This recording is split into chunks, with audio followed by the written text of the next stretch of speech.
Assalamualaikum warahmatullahi wabarakatuh.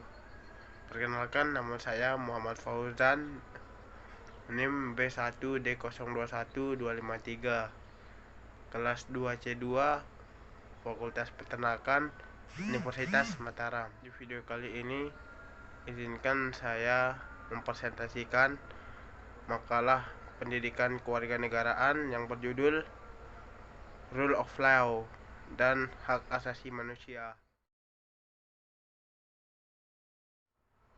Gerakan masyarakat yang menghendaki bahwa kekuasaan raja maupun penyelenggara negara harus dibatasi dan diatur melalui suatu peraturan perundang-undangan dan pelaksanaan dalam hubungannya dengan segala peraturan perundang-undangan yang sering diistilahkan dengan Rule of Law. Menurut Philippus Harjon, bahwa negara hukum menurut istilah Belanda adalah kekuasaan raja yang sewenang-wenang untuk mewujudkan negara yang didasarkan pada suatu peraturan perundang-undangan. Menurut Albert Van Dicey, dalam Introduction to the Law of the Constitution, memperkenalkan istilah the rule of law yang secara sederhana diartikan sebagai suatu keteraturan hukum. Awal perkembangan hak asasi manusia dimulai tak kala ditandatangani Magna Carta, kemudian juga penandatanganan Petition of Right pada tahun 1628 oleh Raja Charles I. Sekian dekade berlalu, perkembangan selanjutnya hak asasi manusia dipengaruhi oleh pemikiran filsuf Inggris John Locke yang berpendapat bahwa manusia tidaklah secara absolut menyerahkan hak-hak individunya kepada penguasa.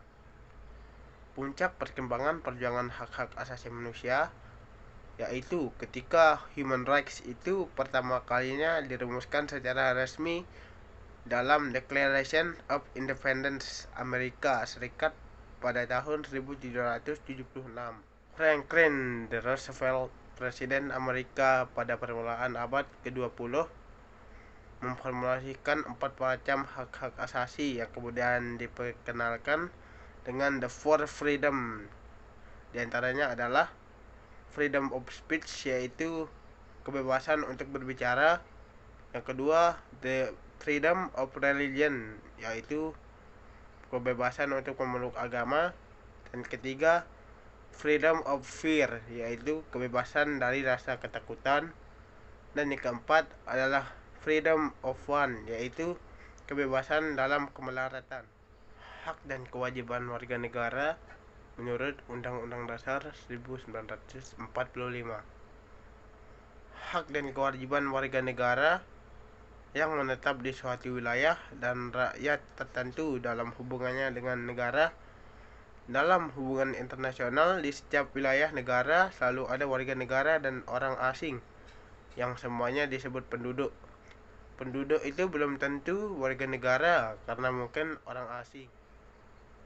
Pasal-pasal Undang-Undang Dasar 1945 yang menetapkan hak dan kewajiban warga negara mencakupi pasal-pasal 27, 28, 29, 30, 31, 32, 33, dan 34. Hak dan kewajiban bela negara.